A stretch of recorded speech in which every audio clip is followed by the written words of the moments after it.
it's Alex, your self-proclaimed queen of the ring, with your SmackDown review for the new Fox era for October 4th, 2019, here on Wrestling with Regret. I will be doing the SmackDown reviews for Wrestling with Regret, and I'm just happy to join the team, and what a first episode I'm about to review for you guys! So let's talk about the Smackdown set. The production value was insane. The set looked really good. A bit disappointed that it wasn't the fist going through the set, but it just felt very big. Especially in the beginning, before the show started, the way they were covering it with the blue carpet, it felt like the Super Bowl had a baby with the Oscars and we had the WWE, which that pretty much is what wrestling is in the WWE, so they did a very good job with that. Becky Lynch comes out, and I thought that was a good move to have Becky come out. It seems like they're trying to make her the face of the company, and King Corbin comes out and says that he should be opening up the show. He gets into the ring, and whose music hits? It's The Rock. The Rock comes out, and everyone's minds is blown into smithereens. Becky coming out in the beginning was great, and to have King Corbin come out was also good, and then to have The Rock come out was just the cherry on top. And The Rock did what he does best. He comes out, he hypes up the crowd, he insults Corbin by calling him a broke-ass Burger King on crack. Probably one of the best lines of the night. Following with the second best line of the night, when The Rock told Corbin you don't see Becky walking around holding onto her testicles, to which Becky replied, if she had any testicles, it would be a lot bigger than Corbin's. For the first episode of SmackDown on Fox, this was a great way to open up the show. You already have a very well-established person that's in entertainment that came from this world, which is The Rock. You're introducing this new villain, King Corbin,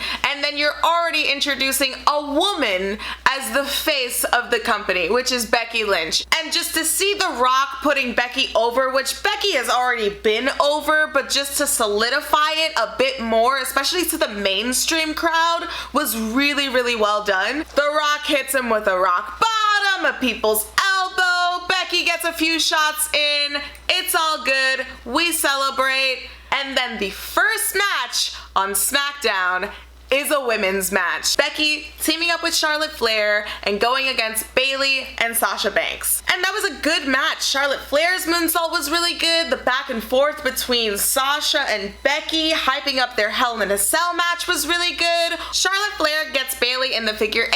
Bayley taps out, and Charlotte Flair and Becky Lynch win the first match on SmackDown on Fox. Love to see it. The New Day segment was good.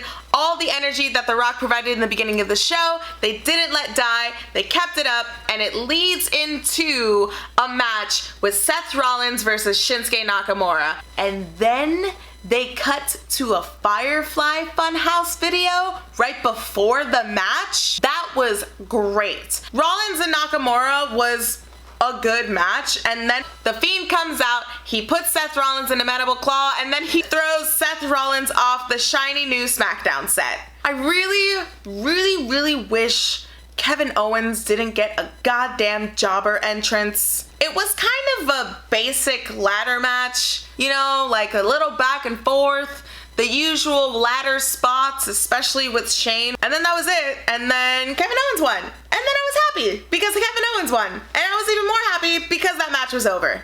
The next match on SmackDown was a tag match, aka my bathroom break. I didn't care for it. The Revival are the SmackDown Tag Team Champions, and you don't have them in a tag team match? The only thing that I remember from that ending was Braun Strowman going up to that boxer, and then that boxer dude got really mad and jumped over the barricade, and that was the fastest I've ever seen security run for a fan ever. And now there's this whole little beef with Braun Strowman and Tyson Fury. Listen, if it's gonna be great for business, by all means do it. I guess they're gonna do that at WrestleMania. Maybe they're gonna do that at Survivor Series, but whatever. Next was the lumberjack match with Roman Reigns and Eric Rowan. This match just proved to me that I really don't like Daniel Bryan on commentary. Daniel Bryan just didn't seem genuine on commentary. Like, it just seemed like he was forced to say lines about his friend that portrayed him. I don't know. I didn't really enjoy this match. And finally, the main event, Brock Lesnar versus Kofi Kingston for the WWE Championship. It had been years since Brock Lesnar wrestled on TV. The last time Brock Lesnar wrestled on TV, iPhones weren't a thing. The last time Brock Lesnar wrestled on TV, I was trying to decide who was going to be on my top 8, and obviously it was My Chemical Romance. So we get to the main event, the bell rings, Kofi Kingston runs over to Brock Lesnar, Brock Lesnar catches him, gives him an F5, 1, 2, 3, ding, ding, ding, Brock Lesnar is now WWE Champion. It was that quick, ladies and gentlemen. Mark Henry's face says it all. A lot of us did not want Kofi to lose that title, but he was booked against Brock Lesnar for the first Smackdown episode on Fox. Of course Brock Lesnar was going to win that title. Then, after Brock Lesnar comes out, Rey Mysterio's music hits, and you're excited because Rey Mysterio is gonna come out and he's gonna get his revenge on Brock Lesnar. Is he gonna come out from the new set? Is he gonna come from behind Brock Lesnar? Is Dominic gonna come from behind Brock Lesnar and give him a suplex?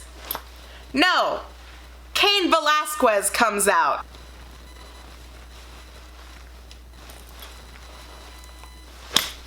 Okay, in a wrestling standpoint, that was complete garbage. That literally could have been anybody else. That could have been Kevin Owens. That could have been Rey Mysterio. That could have been Bobby Lashley coming out and making out with Lana to threaten Brock Lesnar. Anything, I don't know. It makes sense that Cain Velasquez would come out to fight Brock Lesnar to defend Rey Mysterio, but was it a good way to end SmackDown? Yeah, because I'm gonna tune in next week. And a business standpoint, it made sense. It's exciting that Cain came out. In a wrestling standpoint, but my overall review, I would give SmackDown 2 thumbs up. I wasn't very excited about the ending with Cain, but the way that they opened up the show with The Rock and Becky Lynch just gave me so many goosebumps, and then to have the first match ever be a women's match, and it was a good women's match too. It got me excited for Hell in a Cell. Overall, it was a good first episode for SmackDown on Fox, and it also did very well setting up the Hell in a Cell pay-per-view. So 2 thumbs up for SmackDown. Of course, here at Wrestling with Regret, we'd love to know what you guys think about SmackDown, so leave a comment down below. What was your favorite part? What were you most excited for? Did you pop really hard for The Rock? And what are you most looking forward to for Hell in a Cell coming up on Sunday? Give this video a thumbs up, and of course, subscribe to the channel if you haven't already. Thank you guys so much for watching my first SmackDown review, the first of many. If you want to follow me on Instagram, it's @_QueenOfTheRing. If you want to follow me on Twitter, it's @AQueenOfTheRing. If you want to subscribe to my YouTube channel, the link will be down below, or maybe up there. If that little thing pops up, it'll be up there. As always, guys, my name is Alex, your self-proclaimed Queen of the Ring, and I will see you next week with another SmackDown review here on Wrestling with Regret.